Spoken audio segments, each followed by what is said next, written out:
Oi, meu nome é Isaac e nós iremos estudar características gerais dos animais.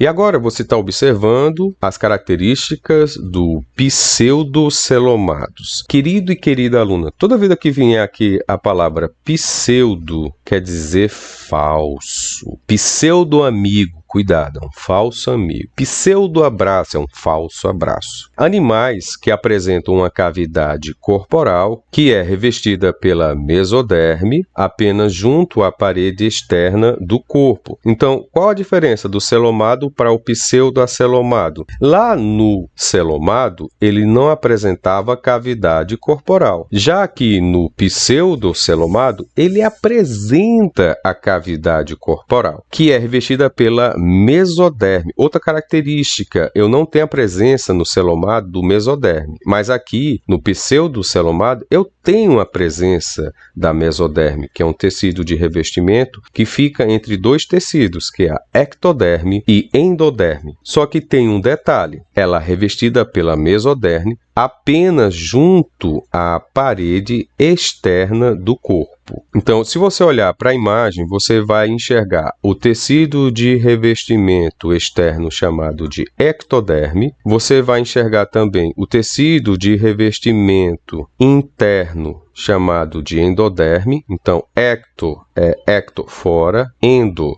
quer dizer dentro, e entre esses ecto e endo, eu tenho um tecido de revestimento chamado de mesoderme. Eu tenho a presença do tubo digestivo, que lá no celomado eu também tinha, só que aqui eu tenho o pseudocelomado. Parece um celoma, mas ele é um falso celoma. Tio, por que ele é um falso celoma? Porque a mesoderme apenas aparece na parede externa do corpo. Quando a gente estiver estudando celomados, você vai ver a diferença. Eles têm os 3 folhetos embrionários e o pseudoceloma. Quem são os 3 folhetos embrionários? O folheto embrionário externo, ectoderme, o folheto embrionário interno, endoderme, e o folheto embrionário que fica entre a ectoderme e a endoderme, chamado de mesoderme. Além disso, uma região que nos acelomados nós não observamos e que no pseudocelomados nós observamos, que é o pseudoceloma, um falso celoma. Exemplos de acelomados: Ascaris lubricoides, conhecido por nós como a lombriga, osteourose, que é uma doença causada pelo Enterobius vermicularis, e a ancilostomose, que é causado pela ancilostoma duodenal. Todos esses exemplos, a Ascaris lubricoide, a Enterobius vermicularis e a ancilostoma duodenal, são exemplos de nematelmíndeos. E nós estamos falando de seres vivos pseudocelomados. Agora a gente vai ver os celomados. Animais que apresentam celoma, ou seja, a cavidade corporal completamente revestida pela mesoderme. Então, qual é a diferença de um pseudocelomado para um celomado? É que no celomado,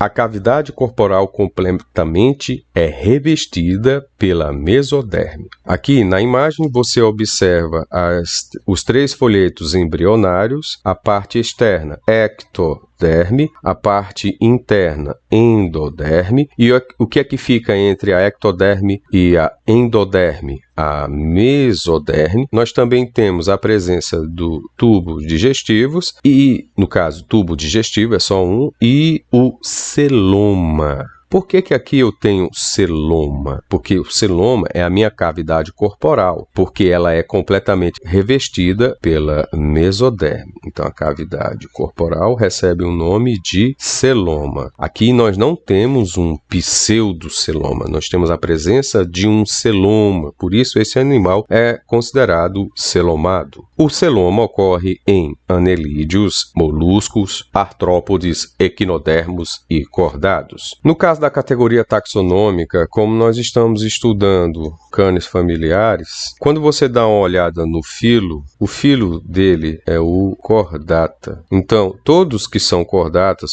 são celomados, ou seja, tem a região chamada de celoma. Quem são os celomados? Aqui o exemplo. Nós temos o peixe, nós temos o urso, nós temos o cão, nós temos o lobo, nós temos a raposa, nós temos o tigre, o cavalo e a cobra. Então, quando ele diz cordados, ele está se referindo ao filo. Filo do grego phylum é usado na classificação dos seres vivos do reino animal. E os filhos são divididos em quantos, tio? Em 35 filos. É filo patetel. Os principais são os poríferos, cordados, que são aqueles animais que possuem vértebras, por isso são vertebrados, artrópodes, molúsculos, equinodermos, anelídeos, nemateumintos, ou também conhecidos como nematódios, plateumintos, quinidários, são 35 filos. E aqui eu estou te apresentando os principais filos. Os animais celomados podem ser divididos em dois grupos, os prostotômios e os deuterotômios. Quem lembra dos protostômios? Quem vem primeiro, a formação da boca ou a formação do ânus?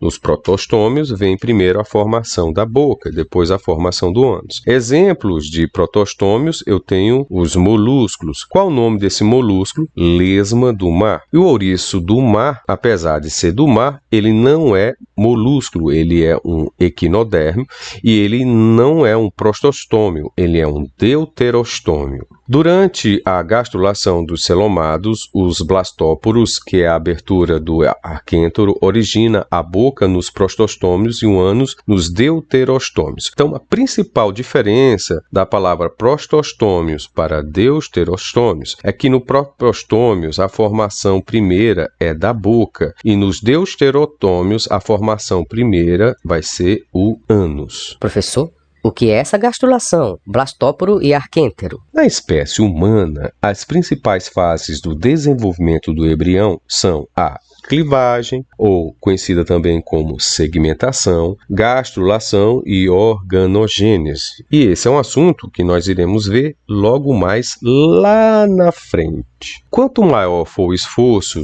no estudo, menores serão as chances de fracasso na vida. Então, continue estudando, continue se dedicando, se esforce, todo esforço não vai ser em vão, você vai vencer. Tchau e até a próxima aula. Não se esqueça de deixar o seu like se inscrever no canal e ativar o sininho das notificações. Até a próxima! Tchau.